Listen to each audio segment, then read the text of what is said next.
Good morning. Thank you all for coming. I guess I get the benefit of being the first one and kind of leading this off in a sort of more general stance. So while we are talking specifically about financing, I'm going to talk about kind of the goal of why you get the financing. So there are people who are speaking after me who have a much better understanding, grasp of how the financing works and are much more in the details of it. I am the generalist. I bring people together in order to get projects done in whatever realm that means. So we have a variety of people in the audience here today, from contractors and finance people and business owners. So this is kind of the higher level to get us through to the next step. So a little bit of history about what COSE does and how we got into this energy space in general. For the past 40 years, COSE has been a small business, primarily, organization as we support businesses. That's our goal. In 2009, with deregulation of Ohio, we became the first aggregation for gas and electric, moved forward into doing energy audits. We have done, at this point, over 950 audits for various size buildings, primarily under the 25,000 square foot range. So mostly pretty small.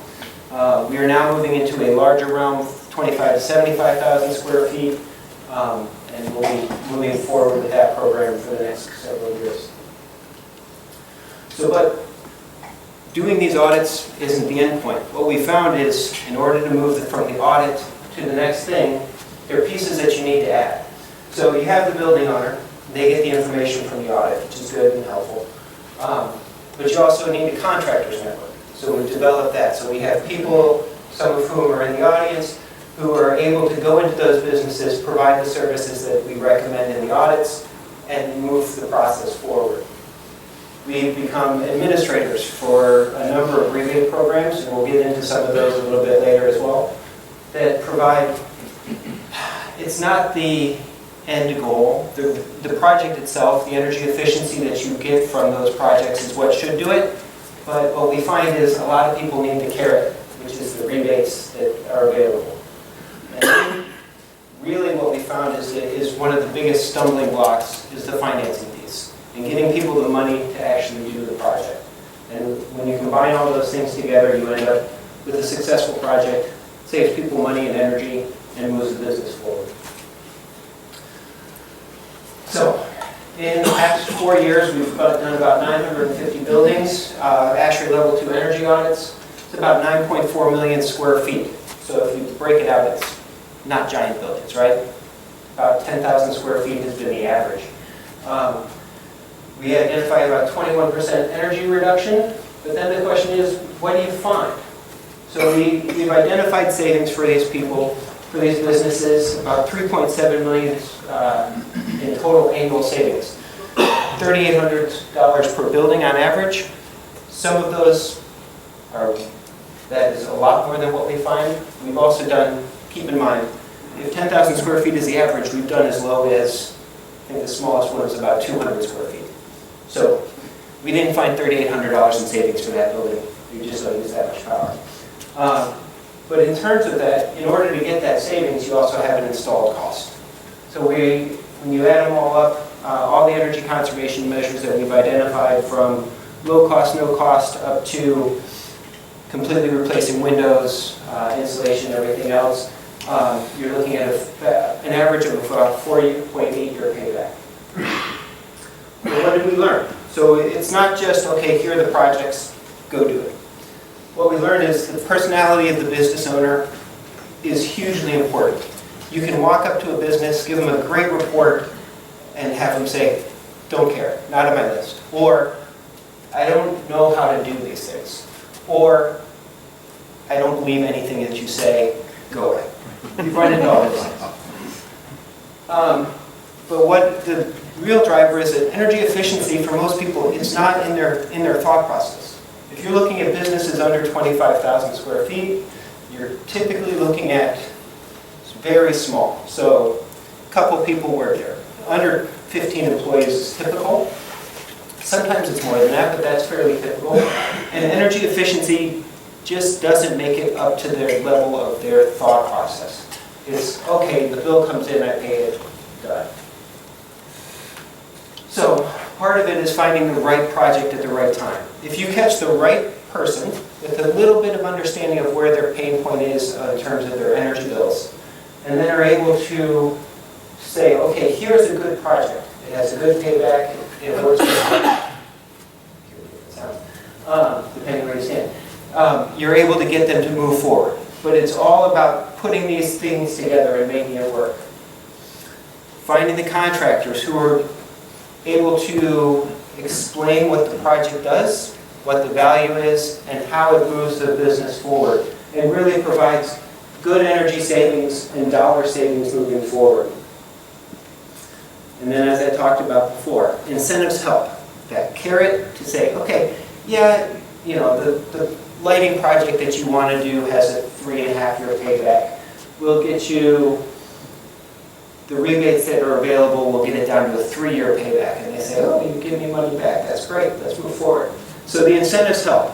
They shouldn't drive the project, but what it does is it kind of kicks it to the next level and makes them say, okay, well, now's the chance that I can do this. So talking about incentives, we are administrators for 2 different utility programs. First, energy rebates. For the large users, mercantile class, there have been things available during this past freeze from 2014 till now, but they have just brought back, as many of you are probably aware, their rebates for prescriptive lighting projects, primarily. But basically anything that saves electricity is eligible. We can help you put those through if you're interested. First energy customers only, obviously. Kilowatt hour savings is what they judge it on. So it's not based on your cost of your project. It is totally based on how many kilowatt hours you can save first energy. It's about 5 cents a kilowatt hour. If you are big enough to be in the mercantile class, there's a look back of 3 years. So if you're big, 700,000 kilowatt hours a year or more, you can look back to any project that has been done since 2014 and apply those. There is a bit of a discount to be able to look back. It's about 70%. But any type of energy efficiency project works. For a couple of you in the room, solar doesn't apply. It's not considered energy efficiency. And it does require pre-approval. So before you actually buy the lights and put things in, get the pre-approval if you want the rebates. There are exceptions, but those are the mercantile class. The other one, PGM rebates, much smaller rebates, turns out to be about 50 or 60% of what First Energy offers. But it is applicable to anybody. So if you're a CPP, which a number of people are, if you're in a municipality, it would apply for that as well. First Energy can get these, but if you take cash from First Energy and their rebates, you can't take cash again. So limited factors about that. It's demand savings, it's much smaller amounts, but realistically the information that you need for both of those programs is pretty much the same. So, back to what we learned. Here's where we're at for today, right? Financing. There are so many options. So what we have found is it's helpful, but it's also daunting. So you walk into somebody and they say, okay, how do I move forward with this? And you say, okay, you have a bunch of chances. You have as many choices in terms of financing as you could imagine. So this, which I understand is not chart, it's supposed to be. Don't try and read it, there's too much. This is just a grouping of financial options that are available for sustainability issues.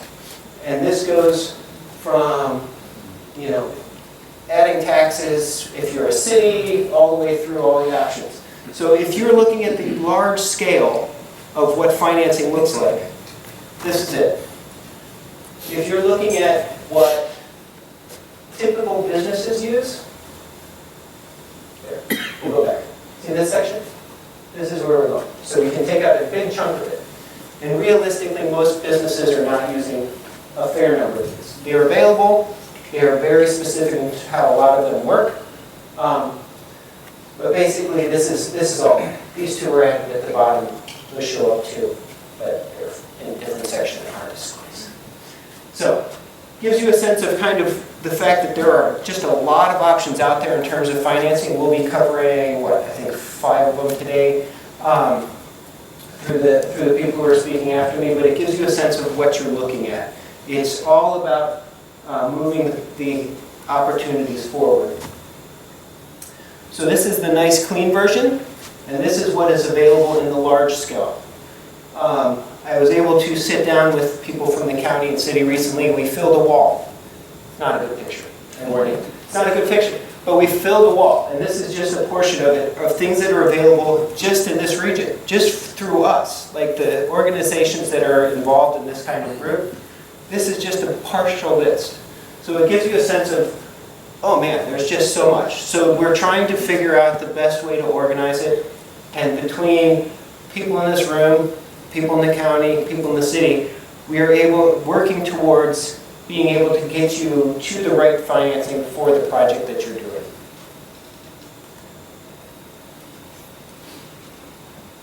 So in order to kind of break this down and make it easy, we generated this whole little piece.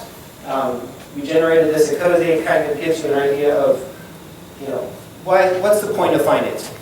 The important part for most of these financing is this. So what's the goal? The goal is you take your current utility bills, right, and you chop them. And some of the money that you save goes to the financing. Some of it, ideally, goes in your pocket. And then when the financing's paid off, your bills are lower and the rest of it's savings. That is the goal for, as best I can tell, all of the financing options in terms of energy efficiency. If you do multiple projects, yeah, maybe your loan's bigger, but your savings is significantly larger as well. So it's the blend of, okay, how are we going to move forward, make it cash flow positive, make it pay for itself? And that's the goal, right? So energy efficiency and renewable financing. Goal is 0 out of pocket, or as close as you can. Cash flow positive, again, depending on the project and your timelines. And then you pay for the project with the savings. Those are the goals. All of the people following me will be going into more details about these, but that's kind of where everybody's headed. So basically, coming next, you get the details, and that's all I've got. Anybody have any questions?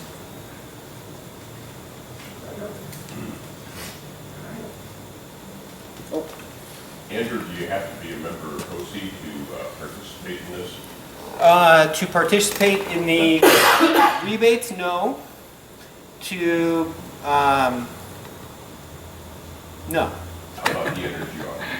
How about the what? Energy audits. The energy audits, the current program, the ones going forward with First Energy, yes.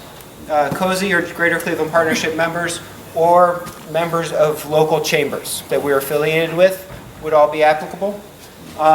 What we have found is if you're interested in an energy audit, it is significantly cheaper to join COSE and get an energy audit than to pay for it yourself.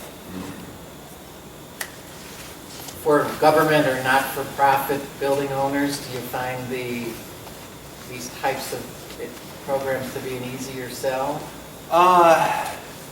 No, actually they're a little bit harder. What we've seen is moving forward with energy efficiency projects for businesses, they can make the case that it's a smaller argument. Once you're getting into cities and even nonprofits have to find where the money's coming from. Sometimes they have a donor who's willing to support that. But for cities, there are more hoops to jump through, right? So it becomes a different issue.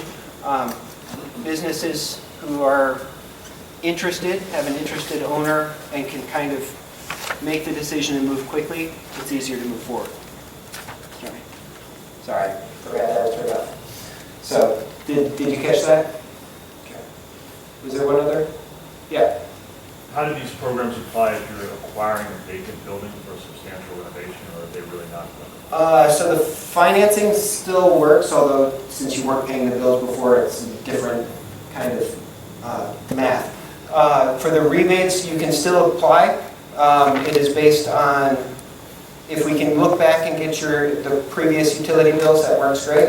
If not, we can work with First Energy or PGM to figure out how to figure out what the savings is going to be. But the savings for the rebates is all based on calculations on usage for the projects. So it is not, okay, here's your bill and it went down this much. There's the difference. No, it's all done in calculations based on the project. So if you change out this light, you save 20 kWh for the year, that's what the savings is. So you can do it against a baseline. Yeah. You can do a standard. And if you're building, you can also use it, difference from code. So if you take the standard building code, if you go beyond that, you can calculate those savings. Yeah. So you find that a lot of the bigger buildings that have a lot of tenants in it, since the owner of the building push all the electrical costs back onto the tenants anyways, they're not as motivated? So You're we smiling. didn't go into it here. We do work with a group about green leasing and energy efficiency leasing and removing that split incentive between the landlord and the tenant to get benefits on both sides. So what we've seen is it's the easiest projects to get to move are the building that is owned by the person who's using it, right? They get all the benefits, see it all, they get the benefit of a more efficient building at the end. When you have landlords and tenants, there's periodically conflict or lack of interest from one side or the other, and removing that split incentive is hard, but there is language available that you can put into leases so that both sides benefit, and that's another step. Not really financing side, but yeah. Yes? Yeah, can you tell me about the demand response program? The which program? Demand response program. Demand response. So demand response is outside of the scope of all of this stuff. So demand response is you're basically making yourself available to cut usage at high demand times. That is not a program that we run, and it does not typically, I have never seen it count towards rebates. Sometimes the information, the controls that you get installed in order to be associated with that can count because they provide some benefits in terms of controls for your business or for the building, but typically they don't apply.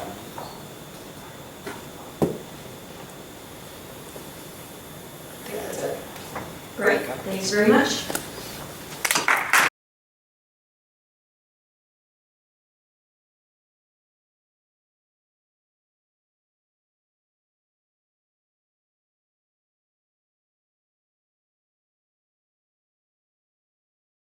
And good morning. Sounds, audio check in the back, sounds like it's working. Okay. Maybe a quick show of hands. Commercial property assessed clean energy. Familiar with? First, hands up. Okay, unfamiliar. Okay, we'll skew the conversation towards unfamiliar. So I think we've got the introduction. Again, I come at this from experience in administering CPACE financing programs nationwide. Typically, SRS is partnered with an organization such as COSE, which we're doing here in the Ohio area to bring the benefits of CPACE financing to building owners and contractors. And we greatly appreciate the support of the 2030 District and Cindy's leadership on events like this as well. So just a couple points about where this financing program, I would say, is in the country, although it's relatively new here to greater Cleveland and Ohio. This type of financing emerged about 4 years ago. I'll speak to a little bit more history on that in a moment. But there are 3 existing statewide programs. They are in Connecticut, Colorado, and Rhode Island. We do administer those programs, so it's beginning to take root at a state level. Other areas of the country, it's more of a region, either a county or a group of counties that are emerging. We have examples of that in a 9-county area around the San Francisco Bay area and in the Portland, Oregon area, which is Multnomah County, Oregon. That is to say, I call this a highly dynamic new product in terms of this financing. I'll give you a little bit more about what it is and how it works here in a moment, but just wanted to convey that at this point nationwide there's been about $300 million worth of projects that have been financed via this vehicle, and we have been involved in a fair amount of that activity.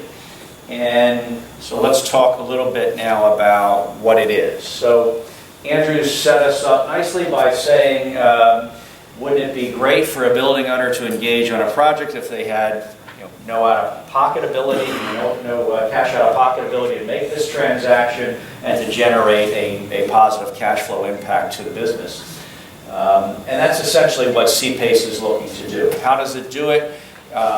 First off, it can provide 100% financing costs. So typically when particularly a small building owner, mid-sized building owner that Andrew was describing has kind of been the sweet spot of the COSE initiatives as well. They typically would have to come out of pocket for traditional commercial loans, say 15, 20%, something of that order. That in and of itself often is too high of a barrier for them to engage. One of the very unique characteristics of this CPACE financing is the term length. The logic of the term length is the term is set commensurate with the effective useful life of the measures in the project. So if it's a multi-measure project, there's a notion of a weighted effective useful life. Bringing that term at such a substantial length, 20, 25 years is what we will typically see, allows the payments or the debt service to be extended to such a point that not all, and I certainly wouldn't have all in the sentence here, but in many cases, and I know a number of you come at this from a technical project development point of view or experience with this, in many cases you can do, as Andrew's slide earlier indicated, capture enough energy savings out of the building so that the savings are more than paying for the payments or the debt service as you go, resulting in a cash flow positive impact for the building owner. Also, as Andrew indicated, the incentives, the utility incentives, or on the renewable side, the investment tax credit or accelerated depreciation, they're typically additive, so they're included as an additional savings boost. And very important, particularly for the mid-market building owner crowd that Andrew also described, is it's a non-recourse kind of a financing. So there's no personal guarantees required from the building owner in order to engage with the financing. Those of you that work with that sector of the market know the impact of that. If you want to get to know real fast with a mid-market building owner, ask for a personal guarantee. The other substantial and unique benefit here is, and I'll pick this up a little bit more when I talk about the mechanics of how this financing works, but then the reason assessed is in the name, property assessed clean energy, because the way that the financing mechanics work is an assessment is placed on the building owner's property akin to the way a water or sewer assessment repayment obligation would be placed on the property. That, of course, would be an involuntary building owner assessment. The local jurisdiction shows up and says, congratulations, we put a new sewer system in, here's your respective piece of the pie, and here's your repayment obligation. PACE is similar to that, only the voluntary version. So in this scenario, building owner raises their hand, says, I want to take advantage of this vehicle, and voluntarily have an assessment placed on the property and a repayment obligation that goes with it. And at the time of a property sale, that assessment transfers to the new owner, again, similar to the way that a water or sewer assessment would. That's quite meaningful. Again, those of you that are in the business of selling these projects likely will resonate, because often a building owner will be reluctant for the reasons that Andrew also touched on one of his slides when he had a payback of the projects that they're looking at from their audit data being around 5 years, let's call it. Many of you will know, building owners often come to the table when they have, somewhat arbitrary but understandable point of view that, if a project doesn't pay back in 2 or 3 years, click, conversation's over. This very much helps, again, not all, but in many cases, to solve that challenge. Where the funding comes from is typically these programs are organized as open source access to capital. And by that I mean there's generally no public funds, state funds or local funds that are directly financing the programs. Rather, it's a public-private partnership. It does require the participation of the local tax assessor's office to do the mechanics that we just talked about on the recording of the assessment, and the building owner actually pays the repayment obligation back in the normal course of paying their property taxes to the local tax collector's office, and that collector then remits the funds back to the program administrator, who forwards it on to the private capital provider that funded the project. So usually what happens in these programs is a number of private capital providers. This is also a highly dynamic space in the market. Frankly, this is a very attractive and viewed as a secure investment by the vantage point of private capital providers. The short story there is, in the programs that we run around the country, we have a lot more money than we have projects, for some of the reasons that Andrew pointed to as well. Generally how it works is, the party that's in the program administration role, and we collaborate here with COSE on this here in the Ohio market, is we will collaborate with the project developer and the building owner throughout the course of developing a project. And Andrew, I like your theme also in terms of finding that optimal mix, if you will, in the scenario that's going to, one, of course, meet the building's needs, but two, make the cash flow and savings analysis most attractive to the building owner. And that's generally what's being balanced in the course of that scenario optimization. We'll get through that process with the building owner and the contractors. And at that juncture, we'll go out to the pre-approved private capital providers and ask if they would like to submit a term sheet on the basis of that funding opportunity. And at that juncture, the building owner will make a decision or a determination on what capital provider is the best fit given the dynamics of their project. The other point I should make is that this CPACE financing, because of the fact that an assessment is placed on the property, it does require the written consent if there is an existing mortgage holder on the property. And you may ask, well, why would an existing mortgage holder be apt to agree to an assessment on the property? And generally speaking, it's for two reasons. One, if we can get to that place that Andrew described earlier of having a cash flow positive project, then what's the outcome for the building owner is more cash in the coffers, more ability to repay the mortgage, translation, less default risk on the mortgage. So the first thing the mortgage holder is concerned about is repayment risk, and these projects help to cover that. And secondly is the increase to the asset value.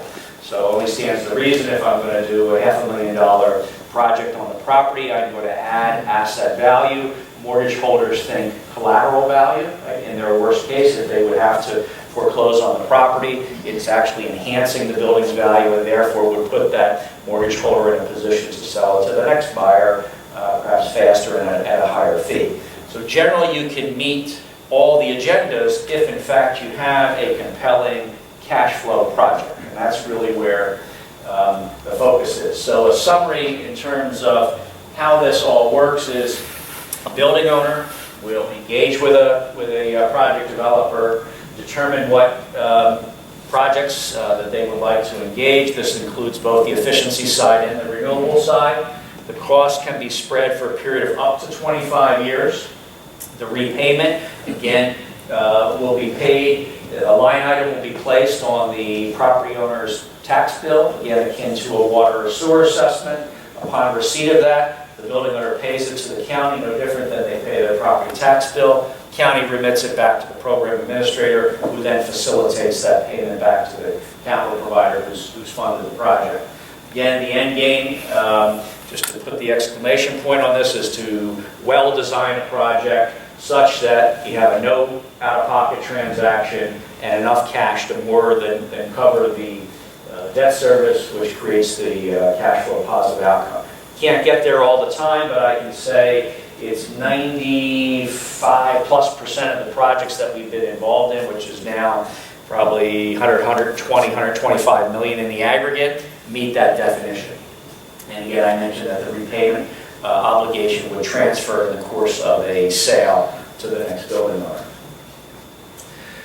If you're thinking building eligibility, building types are the traditional commercial and industrial building types. So pretty much all that you would think of would be relevant. I do want to call out the nonprofits because often folks who are looking at this concept for the first time will think, oh, it's a property tax assessment-based system, and given nonprofits don't pay property tax, they'll make the leap that nonprofits may not be eligible. And I'm here to say that's not a good assumption. Nonprofits can participate. As a matter of fact, we often find them a pretty receptive audience to this because, as many of you probably know, they're long-term holders of their real estate generally, often cash poor, and therefore have pent-up demand for capital-intensive, energy-consuming equipment upgrades, and this type of financing tends to address their pain points quite well. On the improvements or the project size, to cut to the chase, it's pretty much anything that saves energy or generates energy. So all of your traditional energy efficiency measures and your renewable energy measures would be eligible. The other thing that is a nice benefit, particularly relevant to those of you, I met a few of you in the lobby who come at this from a solar PV perspective. And Andrew had on his slide the power purchase agreement structure. I know most of you would be familiar with that. Typically with a rooftop solar project in a power purchase agreement or a lease engagement, the cost of upgrading a roof would not be eligible to be included. One of the nice benefits of CPACE financing is you can include related costs. So that's a classic example of a rooftop solar. Of course, it doesn't make much sense to put a 20, 25-year system on a roof that has 4 or 5 years of life left. So generally, what we see is the building owner will take that opportunity to upgrade the roof, prior to a rooftop solar installation. I know a number of you are involved in the energy auditing, design, engineering side. So any of those costs, so-called related costs, if they're directly attributable to an eligible measure, they can be included in the project financing as well. So in sum, what are we seeing? Again, the industry is about $300 million worth of this project financing in over the past several years.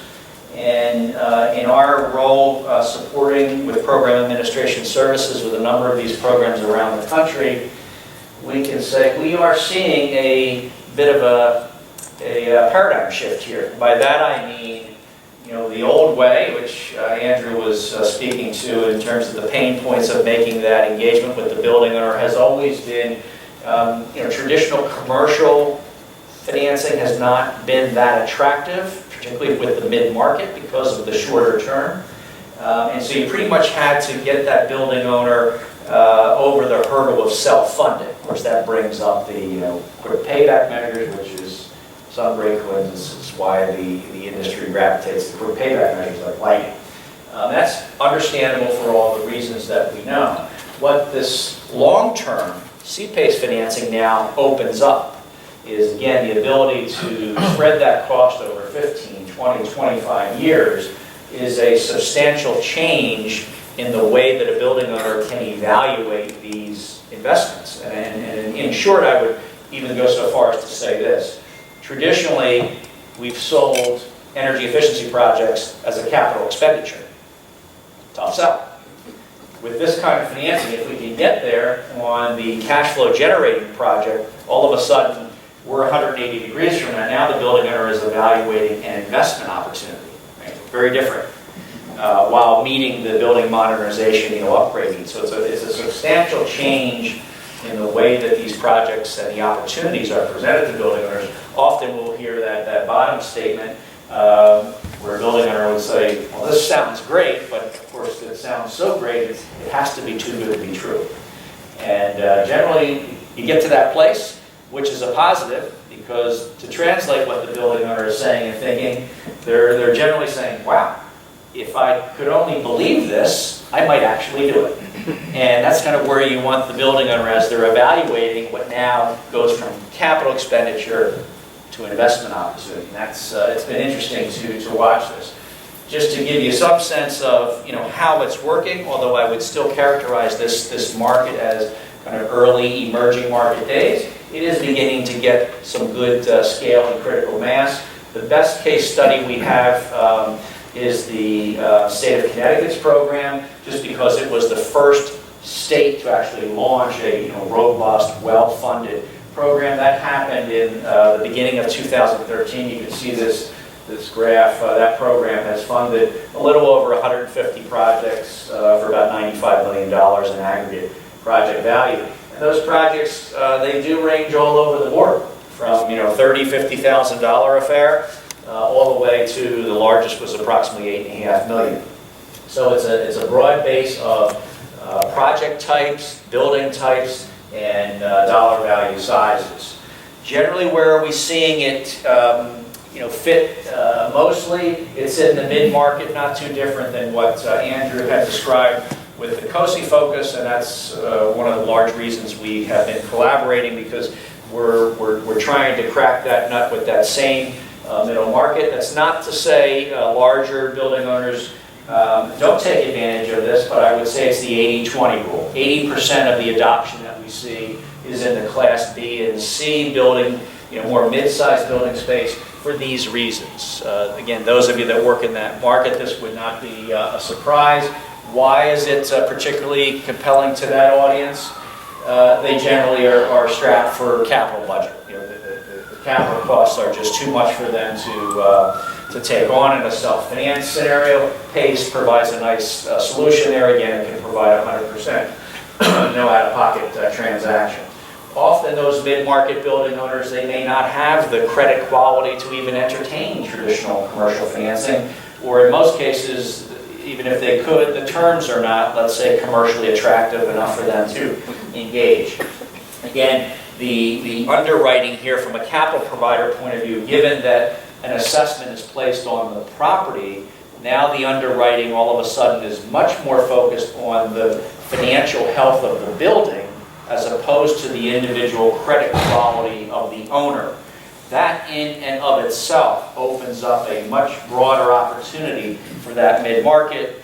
Again, those of you that know the space, that happens to be where the volume of buildings are. So this is a good tool to kind of address the biggest swath of buildings. And the last is just their ability to take on additional operating expense. Even if they wanted to entertain the project and have the needs, it's difficult in many cases for them to justify increasing ongoing operating expenses. And so from that's from the building owner's perspective. Those of you that come at this from a project developer or contractor perspective, what are we seeing in the market from that vantage point? We're seeing contractors who are putting this new financing tool in their bag.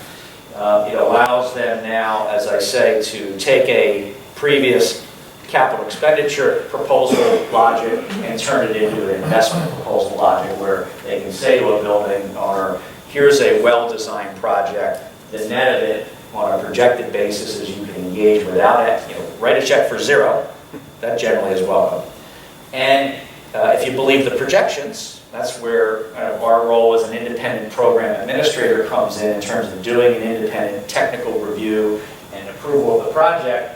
On a projected basis, it does produce a positive cash flow outcome, allowing the building owner to meet what generally are viewed as capital-intensive upgrades or modernization of the building, and allows to do it in a way that you can take that owner from a traditional, fix-it-failure mentality and get them to think more proactively. Right? All of you that come at this from a project development point of view, of course, know only stands to reason it's better if you do it in an integrated design, holistic way, because you have interactive effects of these different measures and so forth. And that's wonderful to say, but when the dollars are coming out of the precious capital budget by an owner, the rubber meets the road. This helps to satisfy some of those issues. So with that, I'll conclude, and either anyone has questions, I guess, why don't you monitor how much time we have? I'm curious where you're talking about the financing side of it. Is the interest rate typically lower than what somebody would have as a mortgage on the building, or it's about the same? Well, it's typically higher. The logic is, well, I'll give you, for instance, a 20-year term financing would be around 6%. 10-year around 5.5% under, is kind of what we see in today's market. But generally the logic is the longer the term, the higher the interest rate. And, from a capital provider perspective, that's from the point of view that, the longer I'm on the risk as a capital provider, the more I have to be compensated. But generally speaking, these project decisions, these investment decisions are made on the basis of cash flow. Having half a point or a point difference in interest rate over a 25-year term, you don't see a huge difference. So mostly the building owners are very focused on cash flow and their confidence level around those projected cash flows. Yes, sir. So piggybacking on that, can we assume then when you say immediate cash flow that like minus the payments that go out, you want to make sure that you have a minimum of more than 6% or whatever returns you would get on your cash. So for instance, just to start getting cash flow positive from day one, I'm assuming you want to see some ROI that is greater than your outflow. Yeah, in the project development process, generally what you're doing, I think Andrew spoke to this a little bit, so often there are multiple measures that a building owner can consider. It's generally not one need in a building. And having said that, they're laser focused on the cash flow impact of the business for the reasons we just mentioned.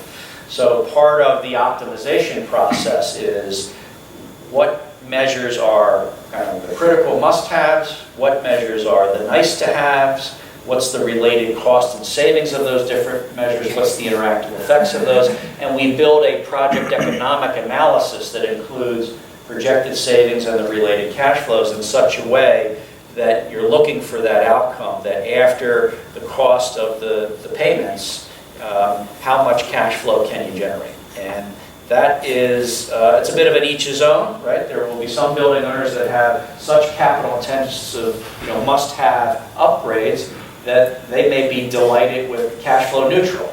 Others, may be just, kind of hell-bent on, I have to have a certain level of return here or I'm not going to engage. So it is highly dependent upon the building owner and the project at hand, but that's generally what you're looking for. And that's the outcome, by some great coincidence, we see when building owners move forward.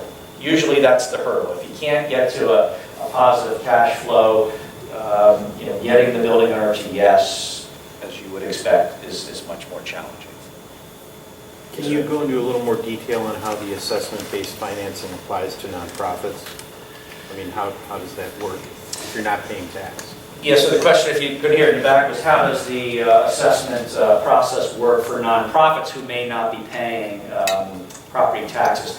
Generally, our experiences with nonprofits, even if they're not paying real estate taxes, they do have a tax ID number in the county's system. And as a matter of fact, if they don't, the county has no problem issuing a new one. And so a bill will go out in the normal course of the property tax billing cycle. The nonprofit would just pay that.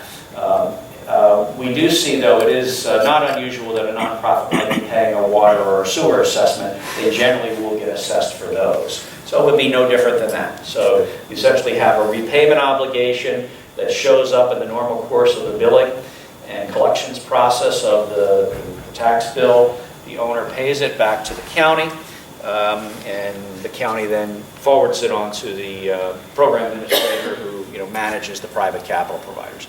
It's viewed as just another point about the private capital providers. Why are they anxious to fund these projects, and why do we, as I sarcastically commented earlier, we have more money than we have projects?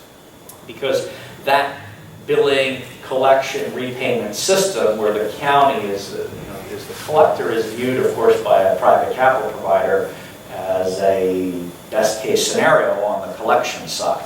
So that coupled with the security of the PACE assessment is viewed as a very attractive opportunity. Another one on the financing side. So if you have already a mortgage and you guys are going to put a lien on the building, would you take a second lien?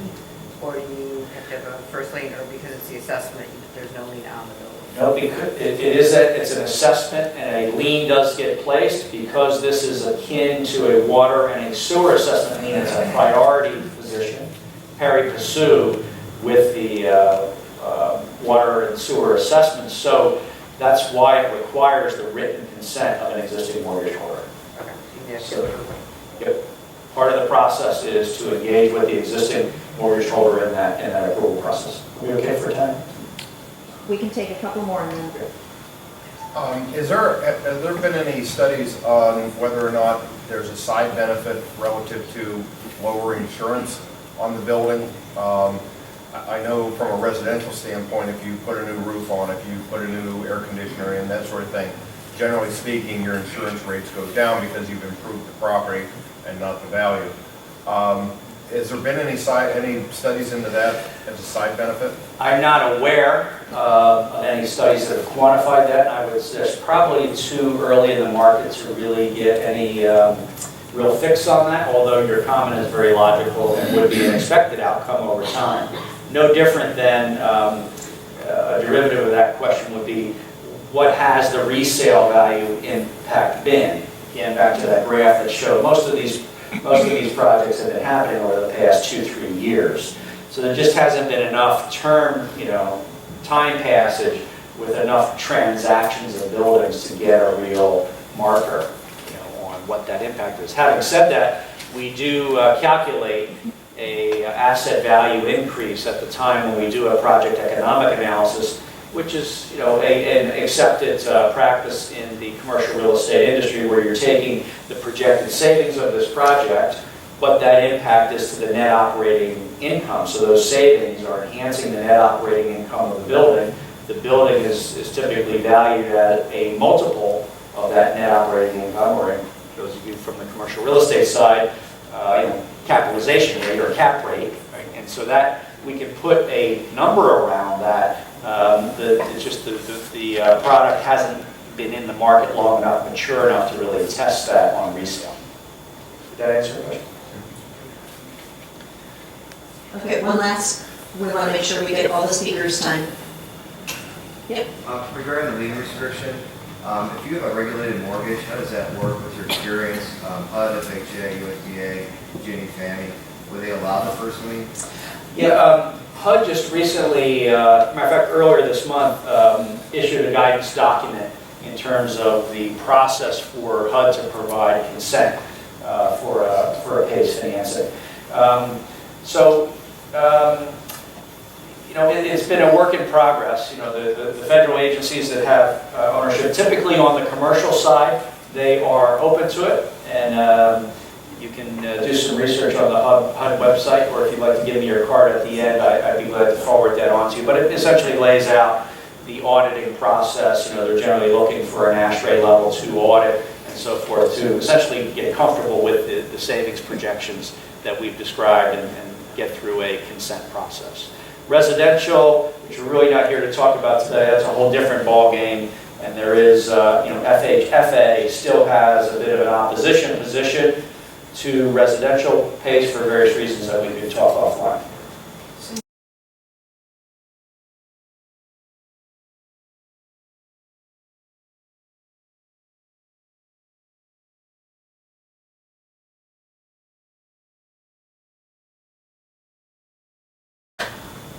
Good morning, everyone. Thank you for coming. Morning.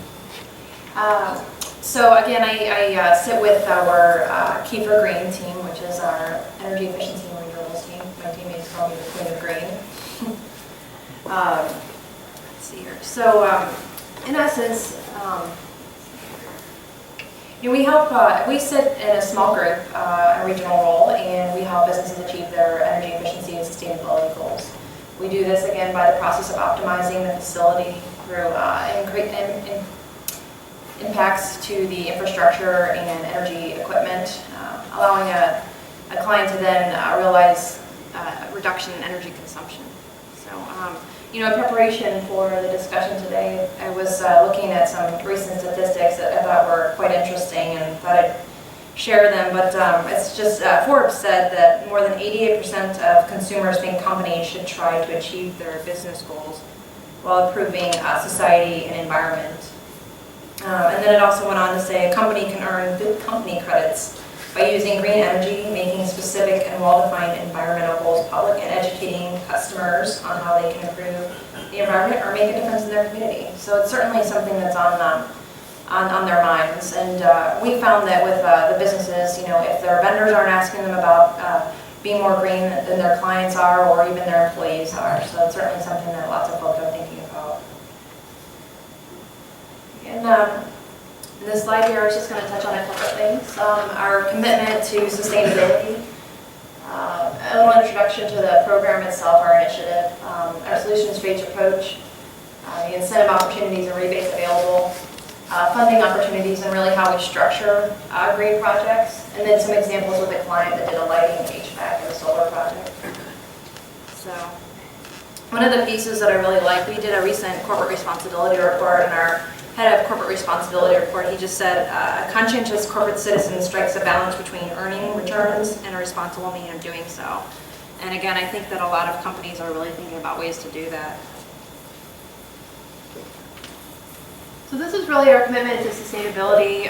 Really, I just wanted to point out a couple of things that I feel are, important. One of them being, as of November 2014, we added our 23rd LEED certified facility, and ultimately that is, making us significant in the square footage related to LEED. Additionally, while this was updated in 14, our PowerPoint. Banks are highly regulated, so I should say regulation and marketing, they always have their piece on the PowerPoint, so the number isn't quite updated, but as of the end of 15, and rolling into 16, we're in the renewable space in terms of our portfolio for renewables of over $4 billion. That's with a B. So, renewables is something KeyBank has always done. One of the things about our initiative that we've really started to do is we deliver the same solution to the business banking, middle market, and public sector. So we're taking the same information, same industry expertise, same collateral and asset expertise, and delivering that to, I guess what a lot of folks would call the small business in the U.S. So in here also it just talks really about the statistics in terms of we don't just talk the talk, but we really walk the walk as an organization as well.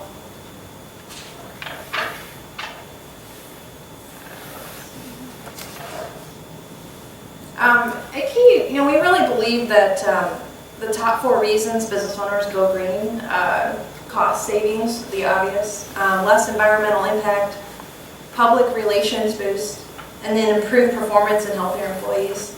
Moreover, an increasing number of businesses through the country are implementing upgrades to improve their efficiencies.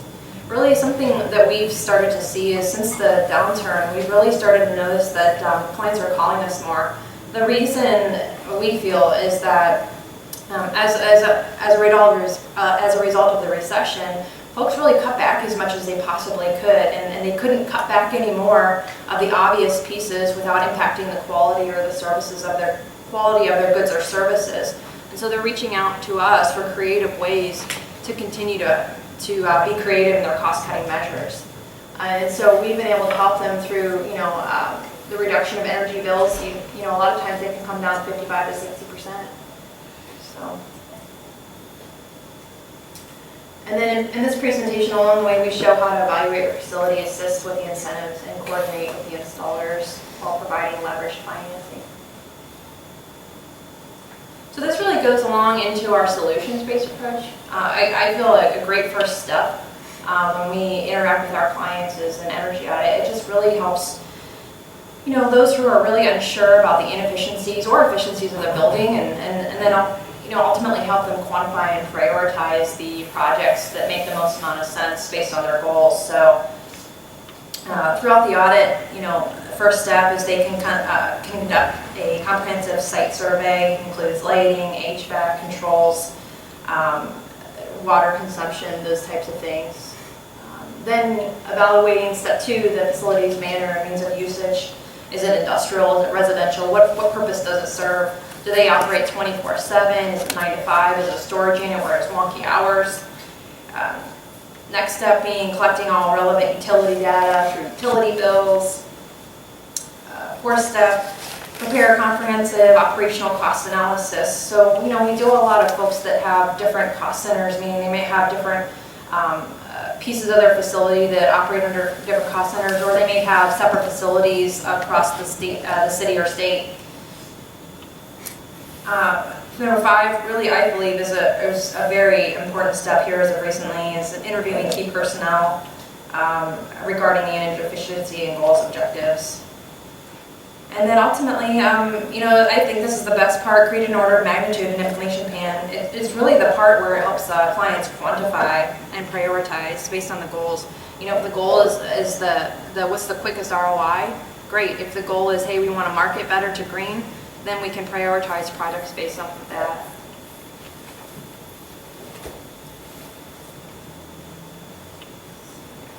Again, we work with installers, and we work through grants and incentive. We work with the available grants and incentives to reduce the long-term capital costs, and we can structure around when those rebates and incentives, come into the project. So we're very flexible from that perspective. I feel we really customize based on the client's financial situation. We serve as sort of consultants for the clients, and so oftentimes the client will already be aware of an incentive or rebate, but that doesn't mean that we don't go on the check to see if those energy incentives or rebates are out there that maybe weren't discussed by folks prior in the process. So.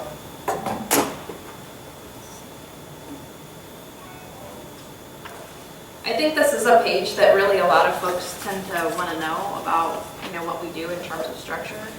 So we provide a solutions-based approach. So we look at green projects like we would look at any other type of lending situation.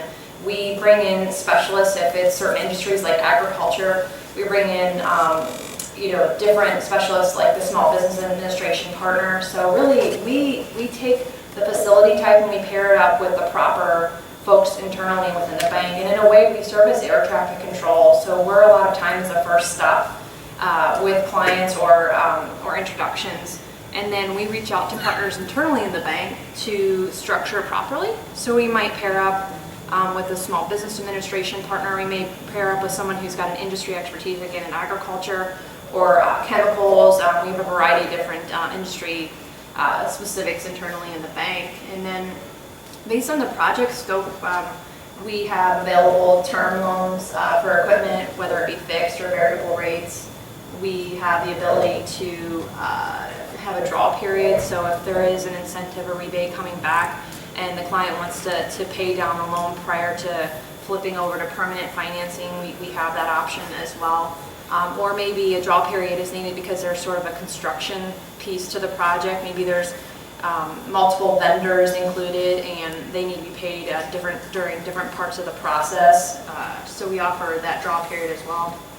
We offer leases where we actually purchase the equipment and then lease that back to clients. We do that on our balance sheet and off balance sheet. Particularly one of the things that I think that's great that we offer is an operating lease where we can monetize the tax credit for clients that maybe don't have that appetite. We purchase the system, for example, in solar because we have an ITC tax bucket. We can ultimately monetize the tax credit for clients and pass that back to them in its entirety. And then for clients that are looking for longer term periods, we can go up to 25 tied to the real estate. And ultimately that just allows them to amortize based on the paybacks of the project. I wanted to leave a little bit of time because I think a lot of folks are really quite interested in the projects themselves and the numerics. So we put together some slides regarding examples. So a client of ours did a lighting, an HVAC, and a solar solution, all relatively at the same time period, but we broke them out separately, and then at the end of the presentation, it has all the projects rolled together. But in essence, the lighting project, it cost just over $234,000. And I wanted to point out that some of the challenges and why the client approached us in the first place, really poor lighting quality in their retail space. There was, really the morale was down. I mean, as you can imagine in a retail space, seeing things and even seeing specifically like colors of things can be really important in terms of the sales process. So that was something that they, a challenge that they were having.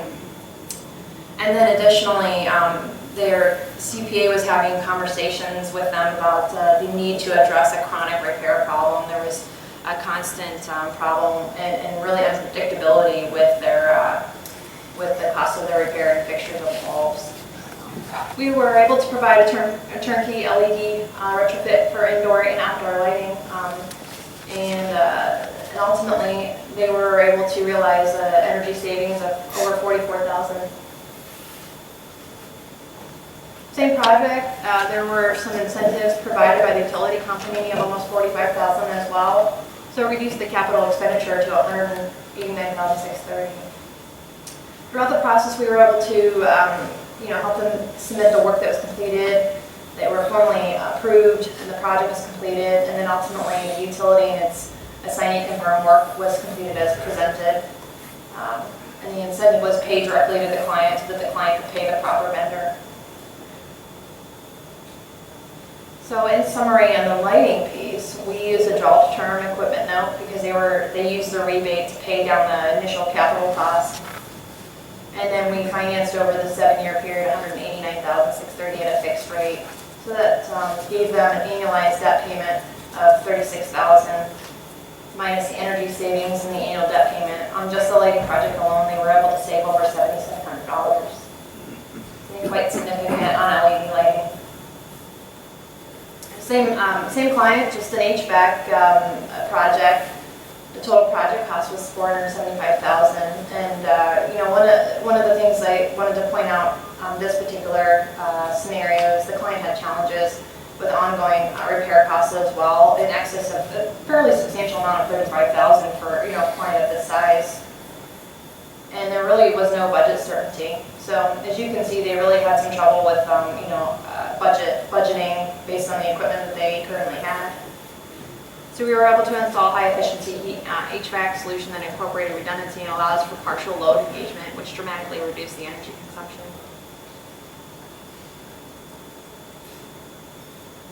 The capital cost overall, because there was no incentive provided, was still at $475,000. And the energy savings was $37,000, with ongoing maintenance also eliminated from the equation, giving them an annual savings of over $72,000 for the HVAC project.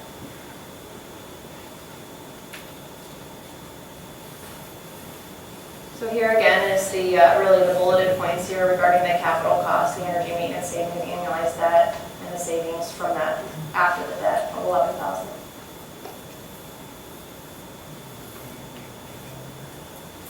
Yeah. From an underwriting standpoint, is the bank legitimately considering the operational cost reduction of the new equipment? And can you speak to that just a little bit? Because everyone in this room obviously understands the ROI, and that that's an element of how we go from where we sit today to financing a solution. But just on a personal note, in my experience, oftentimes that reoccurring operational expenditures that are the black hole are oftentimes kind of overlooked from an underwriting standpoint as well as from a client perspective. Sure. So that's a great question. Yes, we do take that into account, and we do leverage relationships with folks like installers like Deb, that we can, get a quantification regarding that dollar amount pertaining to the savings from the retrofit. And yes, we are able to add back to the equation or dollar amounts like repair, incentives, rebates, those types of things. And then of course the increased energy costs over time as well. So yes, in essence, going back to my comment about air traffic control, that's what we do. We translate that type of information from what's provided by the installers or folks like COSE, and we translate that over to credit to help them understand what they're looking at.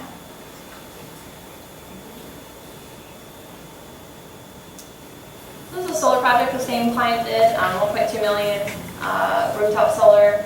I think Brian also addressed the need for improving the roof prior to putting, 25, 30-year solar panel system on the property. So that's something also too that we can roll into the financing. And some of the client challenges here, of course, is a lot of folks haven't done solar project before, so we do walk with the client, handhold them through the process and help them understand what they're looking at from the perspective of the numerics. And we break that down and consolidate that for the client to help them understand from a project sense how solar would make sense. And then of course we communicate that to our credit team with the different tax credits, energy savings, and any other pieces or rebates incentives within the equation. So, additionally, the energy savings on this project was $124,000, and there was some ASHRAE income included, and was added back to the equation, giving them an annual savings of over $159,000. The 30% tax credit for solar was rolled in at $360,000, which reduced the capital cost to $840,000.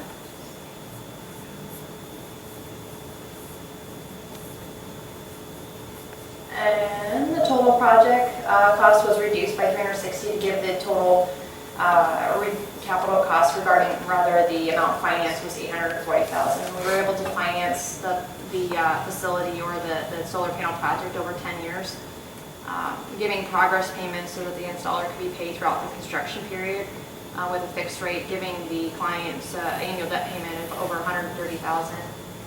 Then they had their energy savings and ASHRAE income added back to the equation with their annual debt payment subtracted, giving them a nice annual savings after the debt of almost $29,000.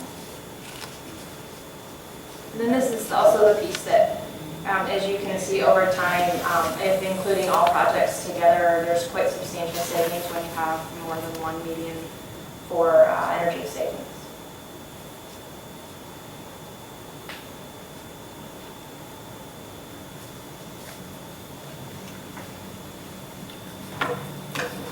Okay, thank you. We have time for a couple of questions if there are any. I know there's nonprofits in the room, so I want to ask the questions. Do you help them with the investment tax credit, getting the new markets tax credit component of it so that the nonprofits can sell their investment tax credit, or no? There are certain structures that allow nonprofits to take advantage of that, but in general, if a nonprofit were to come directly to us and not necessarily want to involve a third party, then they would have to take advantage of whatever they can take advantage of. Maybe some depreciation might not be available, or tax credits may not be available depending on their tax status. Sure.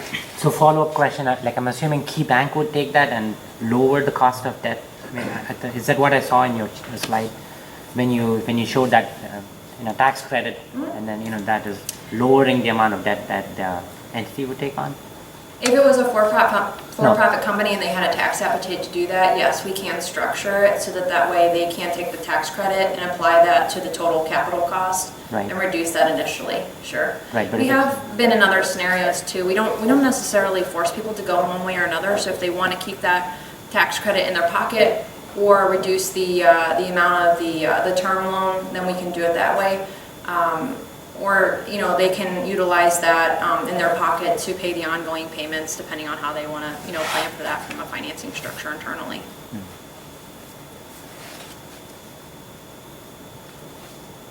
Great. Thank you very, very much.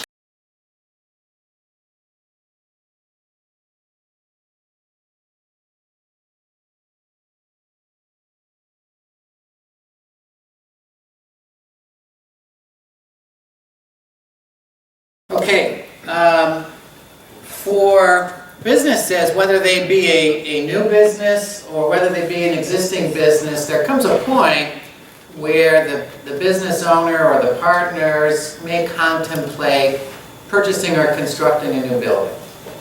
Okay? And maybe the decision ends up being that, like probably half the businesses that are out there, they just choose to lease. And they are a tenant in a leased building and have no desire to be a building owner.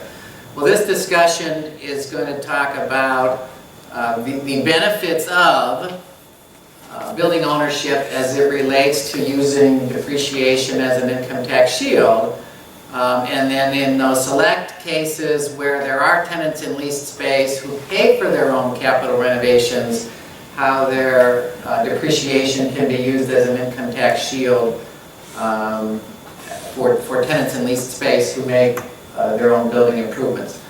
A cost segregation study is an IRS-approved study report prepared by qualified engineers and estimators that identifies personal property and land improvements that can be depreciated faster for tax purposes. Depreciation on the income statement and on the tax return is an ordinary deduction, and it's a non-cash income tax deduction and a source of cash flow. Income taxes are reduced. The outflow or payment of federal, state, and local income taxes is reduced in the early years of building ownership, and then those deferred income taxes are a source of working capital and free cash flow for the building owner or for the tenant in leased space who makes their own improvements. This has been IRS approved since some landmark court case rulings that date back to 1999. And basically we're educating and reminding owners about the time value of money and explaining to them and reinforcing to them that businesses have always known that $1 in their hand today in the form of federal, state, and local income tax deferrals is worth more than a promise of $1 in the future. So we're getting faster tax write-offs in the early years of building ownership. We're using accelerated depreciation methods that are all IRS approved.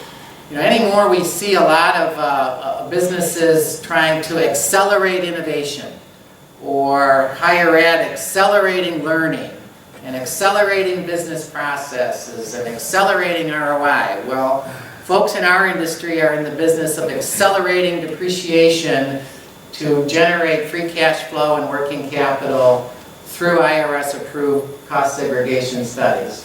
So we're applying case law and IRS guidance, okay? And this case law and IRS guidance dates back to the 1950s. Okay, and most people, even most CPAs, are not aware that this is out there. In my experience, probably 1 in 10 CPAs is up to speed on this, and maybe only 1 in 20 building owners is up to speed on what's available as it relates to cost segregation studies. So if you were contemplating buying or building a building, or you already did buy or build a building, and you went to the IRS guidance, publication 946, How to Depreciate Property, since the Tax Reform Act of 1986, we've had these recovery periods and depreciation class lives over time, and since 1993, the depreciable class life of a commercial building is a very, very, very long 39-year recovery period, and a very, very long 27.5 years for rental residential, apartments, multifamily. Well, that's a forever period of time to capitalize and depreciate a purchased existing older building regardless of age.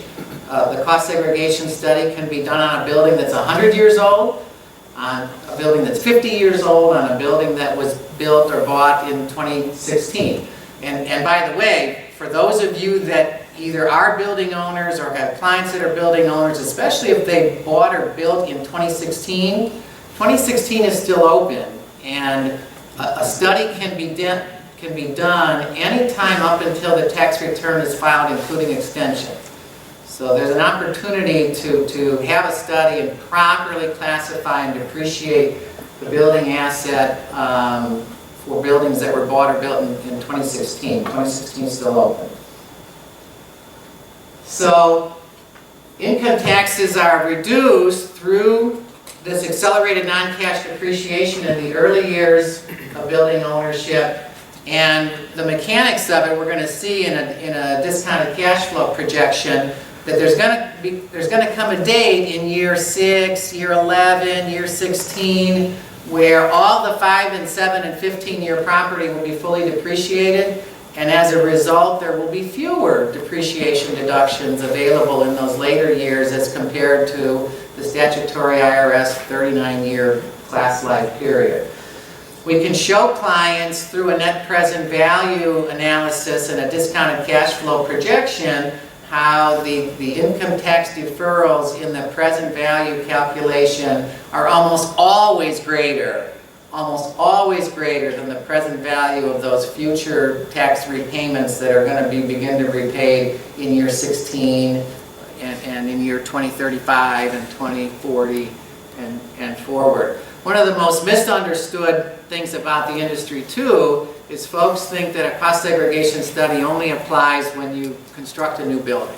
Well, I already mentioned that this also applies to purchased buildings regardless of age, but what is largely misunderstood is the opportunity for you or your client who bought or built a building in 2000 or 2005 or 2010 or 2012, whereas the IRS has given you their blessing where you can have one of these engineered studies done today, reclassifying personal property and land improvements and real estate and generating sometimes a very, very large one-time depreciation catch-up adjustment in the current year without limit, without amending. I'll give you a quick example. We delivered 4 engineered study reports for the owner of some high-end spas back in August. And these spas had been constructed new, 4 of them in 2009, 2012, 2014, and the owner had just thought that they had to capitalize and depreciate them over 39 years because publication 946 from the IRS said so.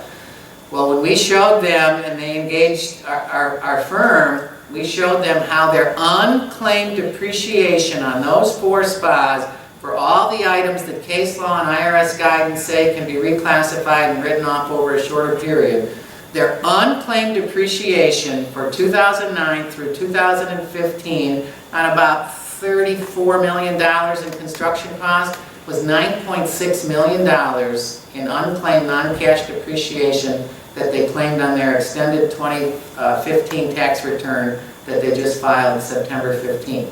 Now that's an extreme example and a good example, but this can be done for your dentist who maybe has a 5,000 square foot dental practice building, or your veterinarian, or your ENT doctor, or your local retailer, your auto body garage, your car dealership. The building can be a 2 or 3 or 5,000 square foot building. A building can be a 1,000,000 square foot building. What matters is there enough depreciable cost basis in the purchased or constructed building, and is the owner for-profit, profitable, and paying tax, right? You or your clients who are not-for-profit or government owners aren't going to engage our services, I'm sorry to say, because you're not filing tax returns and paying income tax. And if you or your company is losing money year after year after year already, and you own a building, you're likely not going to pay an outside cost segregation provider to generate more losses on paper that are going to have no benefit, right? So the key is profitable, for-profit, paying taxes, and paying taxes at the higher tax rates. So at these types of properties are typical properties: hotel, restaurant, office, factory, medical, retail, apartment, and the segregation range refers to about what percent of a building and its interior and exterior components can be reclassified from real estate and the 39-year life down to the 15-year life for land improvements and down to the 7 and 5-year life for personal property. So the reclass range can be 30, 40, 50, 60% potentially, and at lower building cost bases, 3,000 square feet, 5,000 square feet, 10,000 square feet. As long as the building cost basis is at least $300,000, $400,000, $500,000, it's at least worth running the numbers. These are some real-world examples for some Cleveland area buildings, hard cash savings that our clients. This is cash. This is not deductions. This is hard cash, federal, state, and local income tax savings that some of our clients in recent studies have realized. And this is free cash flow and working capital that owner or partnership or individual or S Corp, LLC, trust can put this free cash flow to much better use than paying federal, state, and local tax. Peak year deferral refers to the cumulative sum of the tax deferrals or deductions and savings that will go out to year 5, year 10, year 15. So that's a cumulative sum total. And then a present value, that present value number that we can show the client both in the original discussion phase and then after actually an engagement is completed. So what can you use the free cash flow for? Lots of different things. Right? We had a building owner, business owner, who used the $168,000 that our study saved him on his manufacturing building to buy a small plane. He had a pilot's license and flew a plane as a hobby, so he was the owner. He could do with whatever he wanted with that money, and he paid himself with it, and he bought himself a small plane. So the substantial authority is a key term in the IRS code, and the substantial authority goes back to a landmark court case, God bless you, from 1997, Hospital Corporation of America. The IRS was finding them deficient in something like $850 million in unpaid tax because they were accelerating depreciation, citing case law and IRS guidance, and the Hospital Corporation of America won that case in federal tax court, and that gives us substantial authority to do this. And this case ruling also said, and taxpayers, you may rely on all the other case law and IRS guidance and legal memorandums and bulletins that date back to the late 50s, but you better have a study to back it up. So there's lots of personal property in a building. As I look around this first floor and in this conference room, there's wall coverings and floor coverings and non-load bearing interior wall partitions and these glass doors and windows and finishes and audio visual and data ports and carpeting and cabinetry and special use plumbing. All these things that I just mentioned are personal property and have a 5-year life. They're not real estate and not 39-year life. But if you bought this building today or tomorrow or next year without a study, all the building and its structural and non-structural components and systems are 39-year property. But with a study, 20%, maybe 30% is 5-year property. Depending on how large the site is, this building might be on 0 lot lines, right? And they may own no paving, no parking lot, no storm sewers, no curbing, no sidewalks, no landscaping. So obviously in a building in a downtown setting on 0 lot lines, there wouldn't be any land improvements in 15-year property. But potentially on the inside, there's 20 to 30% that's 5-year property. Here's your land improvements I mentioned, 15-year life, purchased or constructed, regardless of age if it's purchased. According to the American Institute of Architects, one of our sponsors, many of you members, anywhere between 20 and 32% of any constructed or purchased building is indirect and soft cost. Architect fees, engineering fees, building permit and plan review fees, general conditions, contractors' overhead and profit. So a study will also allocate all those indirect and soft costs to 5, 7, or 15-year life as well. So a test that meets the IRS standard for quality will satisfy all of these tests that the IRS has set forward. The inherently permanent test, the appearance test, the function test, the in the nature of machinery test. So there's a bunch of tests where is the asset or building component and system a general building use function and therefore real estate, or is it for some specific business use or purpose? Like throughout this building, the electric service and distribution, some of it powers the overhead general purpose lighting and HVAC, but some of it powers computers and printers and fax machines and audiovisual equipment, postage machines, other things, and based on case law and IRS guidance, this electrical system can be divided up. Probably 30–40% of the electric system in this building can be written off over 5 years. So just more tests that a quality study will satisfy: the operation and maintenance of the building test, the easily movable test, the structural test, justification test. So let's quantify this. You buy or build a $2 million building. Maybe this is a 10 or 15,000 square foot building, $2 million bucks. Without a study, you depreciate that straight line over 39 years, but with a study, you pull out 10 or 20% that is land improvements, 10 or 20% that is personal property, and in the first 7 years, you've got all this non-cash accelerated depreciation, in this example, of $366,000 in non-cash tax deductions that generate free cash flow in the form of federal, state, and local income tax deferrals of, in this example, 40% tax rate, assume $125,000 in tax deferrals.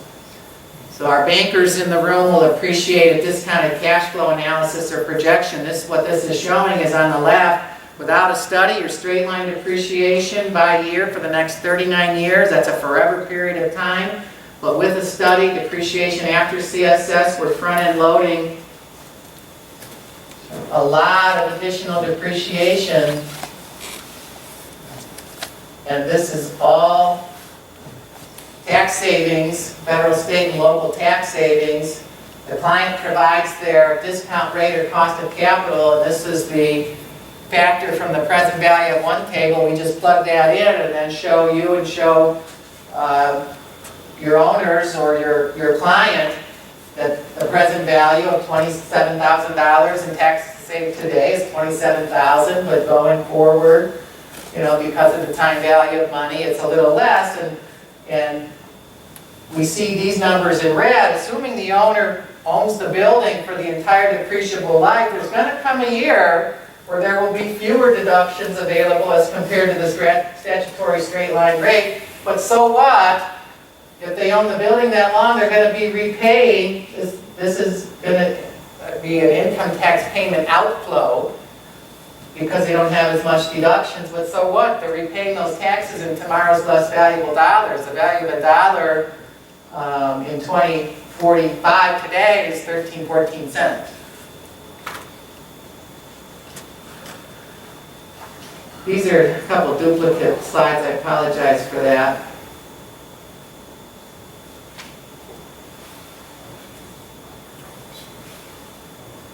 So a cost segregation study is very, very powerful, and I highly recommend, in my cover slide, for the last 10 years running, the cost segregation study has been identified as one of the top 10 or 15 income tax strategies for business owners that own buildings 10 years in a row. And if you're not aware of this industry, don't feel bad. It's relatively obscure. A lot of CPAs aren't even up to speed on what it offers. A complementary service that is out there that is that you need to be aware of is under the Energy Policy Act of 2005.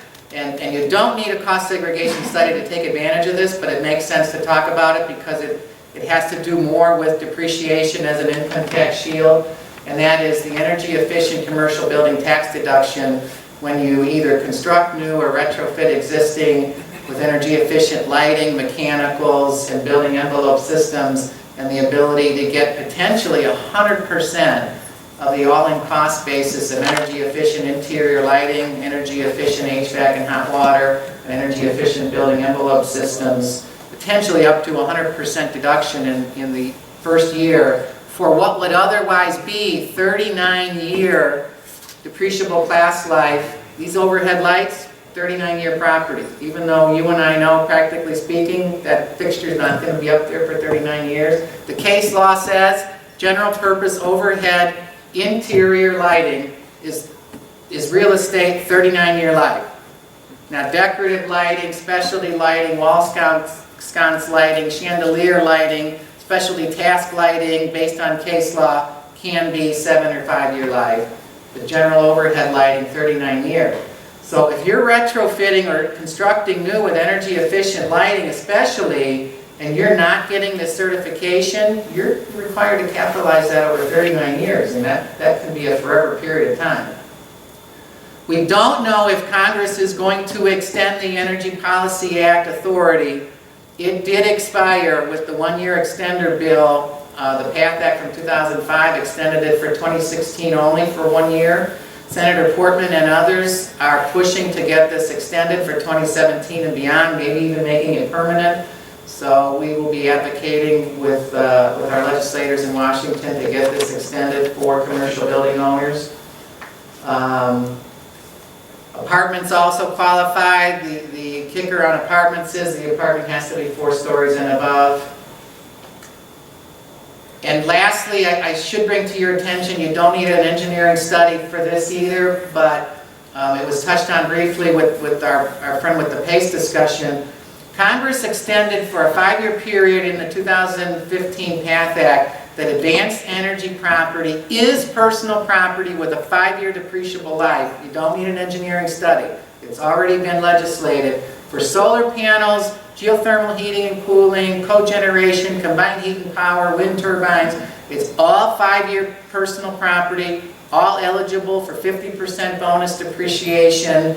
And I highly recommend, if you or your clients are having discussions with like solar panels, the price of solar panels is 50% of what it was 6-7 years ago, right? Pretty affordable.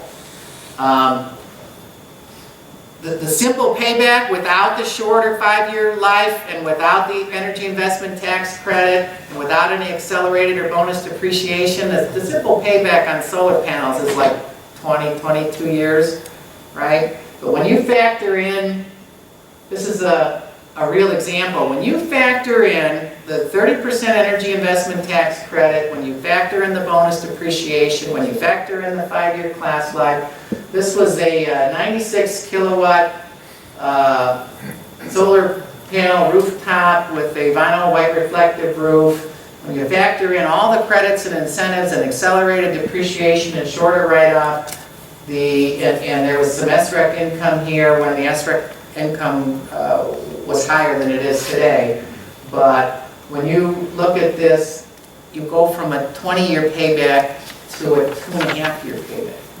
And you don't need an engineered study to claim this benefit. Now, I would suggest you have a CPA or a consultant to at least run the numbers so you get a true evaluation of what the true after-tax cost is. But it's pretty affordable, and this was extended for 5 years in 2015. And the only special thing about that is you got to file a special form to get it on the income tax return, but so what? As long as you do it right, you get the benefit. Thank you.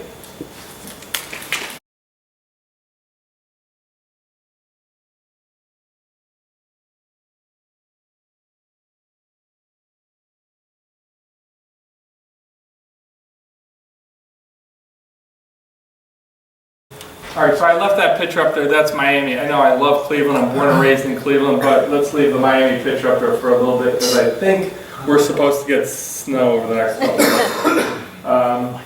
So thank you for inviting me. Thank you for coming out today. Jamie did a great job talking with Craig and the PACE financing. If you're planning on doing any type of project, get our cards, get all of our cards, because ultimately you want to get as much information as you possibly can, because you can utilize what every speaker has said, whether you're going to borrow all the money from Key Bank or use PACE financing for part of it. You can utilize everything that everyone's come up and talked to. And personally, going through the cost segregation, I've gone through that process with a couple customers, and it's great. It's just, you're standing at the end of the diving board, and once you finally jump in, you realize, hey, it wasn't that bad of a process.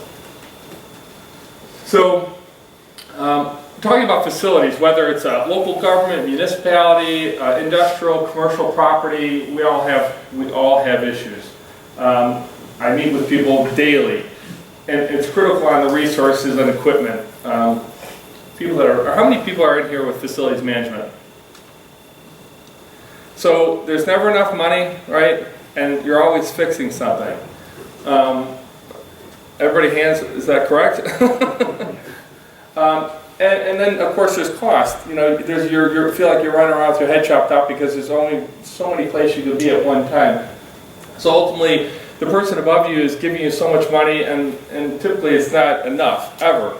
But some of the challenges that we're seeing, Siemens, and I'm not sure how many people really know what Siemens does, but we're kind of like a planes, trains, and automobiles. We're close to, it's like a $990 billion company, but you know, we have engines that produce power. Lordstown, we're doing a 900 megawatt plant.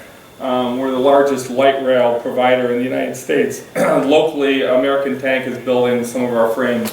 What we do, building automation, fire, safety, security, and right now we see the trend in combined heat and power for backup generation as well as cybersecurity and digitalization. And the reason why I bring up this cybersecurity is because most properties have building automation. And if you're not familiar with the Target story, Target got infiltrated through a breach in their building automation system. And people don't think about that. Well, they snuck in through their building automation and got all kinds of personal information, passwords, credit cards. So these are things that Siemens is addressing, other engineering firms that are addressing because it's important in today's day and age. But again, other things that we're looking at is we talked a little bit about equipment failures, increased rates on electric, gases at natural or all-time low. But how do we fund these projects? Like I said, do we go straight financing through a bank? Can we go through PACE financing? Are there incentives, rebates? Companies like Siemens and there's other companies in this area that bring all those factors together and present it to you to put together a case study and say, hey, this is really why I'm going to do this project. Typically people, there's solar, we talk about solar, we talk about wind turbines. They're all great projects, but do they financially make sense? Cleveland's looking at doing a pilot study of, I think, 6 turbines. Really, they should do 60. If you're going to put in that infrastructure, you need to look big because the 6 isn't going to do it. It's going to be very cost ineffective. So those are some of the things that we look at. So I do have some really good graphics. We've all talked about energy audits. We've talked about cash flow. So it's just making it very, very simple. As you make these improvements in your facility or business, you're going to generate savings. Those savings are going to be financed. The savings are to be used to finance those improvements, and it's ultimately a win-win. This is a great graphic too, because we're all talking about how do we get this done? How do we finance this? So on the left, it's the left axis is the building operation cost, and the bottom is the years of operation. That little line you see there are your utility costs and operating expenses. So you can see it's trending up, and it's going to continue to trend up unless you make a change. So what do? You implement a demand-side solution. You go in, you look at if you can do chiller optimization, update your lighting. There's multiple things that you can do to change those demands. So you can see what happens to those costs. Immediately they drop down, correct? So then in addition to that, those savings, we can implement a supply side. So there's also ways that you can write a contract to reduce your natural gas, doing long-term contracts with natural gas and electric to reduce those costs even more. So all that green area are the savings, and we say, well, how do we pay for it? Well, that's where you take those savings to pay for those programs. So looking at this again, you see your utility costs are going up, operating costs are going up. So you go in and you do demand side program update, you create some savings, and then all of a sudden you just go back to the way you were doing business. You went in and you replaced everything was great, project's done, and then you let that system run itself again. Well, unfortunately, you lose efficiency if you're not continuously maintaining it. If you don't sign some sort of long-term contract with your utility companies, those are going to fluctuate. So that's why you want to maintain that business with whoever you choose to put together a comprehensive energy program. So it's ongoing. So when someone shows up at your door and they say, hey, yeah, we can change this out, this out, this out, this out, let's do it all at one time. Yeah, that sounds great, but you may be doing too much. Not all the equipment needs to be changed at one time. You may have equipment that's still good. So we like a phased process where you come back and you continuously make improvements when they're needed instead of going in and just replacing everything. And then again, the green is the savings, and you're utilizing those savings to pay for these projects. So some of these projects that we traditionally do are energy management systems, building automation, which controls the whole facility, helps better comfort, HVA rooftop units, boilers, chillers, lighting retrofits. But as Siemens is a pretty large company, we've got pretty inventive. We have looked toward multiple options as far as, like, you'll see the solar up there, but we also do water meters for cities. We actually just did a study during the RNC down Euclid that you may still see these nodes up. So we do street lighting for cities.